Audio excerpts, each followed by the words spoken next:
From Robin. Robin says, I'd be keen to hear about overcoming mental barriers when doing 1 rep max testing.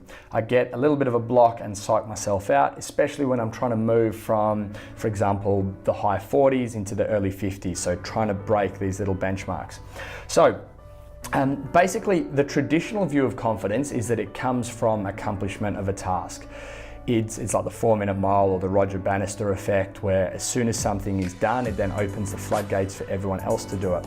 The same applies for the individual in your own mind, that as soon as you complete a task, it gives you great confidence that you can then complete that task again. That's the traditional view. So to be able to conform to this traditional view, we need to be able to successfully make a lot of lifts around 100%. So we're talking 80, 85, 90, 95%. This is where we build confidence, and you build a culture of confidence and a culture of achievement, a culture of making successful lifts.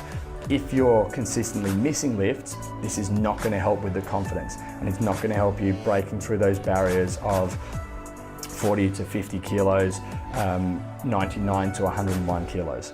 So that's the first thing we can look at. Make sure that you're building a culture of achievement and of good movement and of technical proficiency.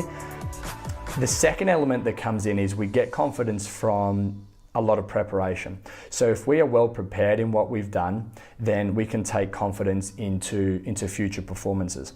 There is a little bit of a lag between your ability and your perception of your ability.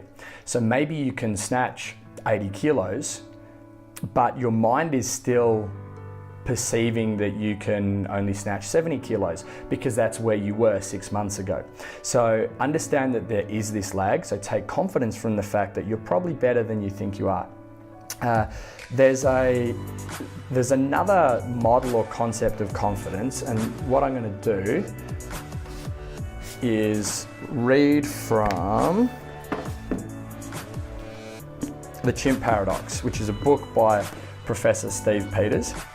And basically there's a quote in here that talks a little bit about confidence and about how you can derive confidence internally, not externally. So I'm just going to read this to you. This is from The Chimp Paradox by Professor Steve Peters. So he basically, the whole outline of the book is that there's a chimp part of the brain and there's a human part of the brain. The human part of the brain is more analytic, the sort of prefrontal cortex. The chimp part is more reactive, more habit-based, like your basal ganglia in the brain. So that's your context.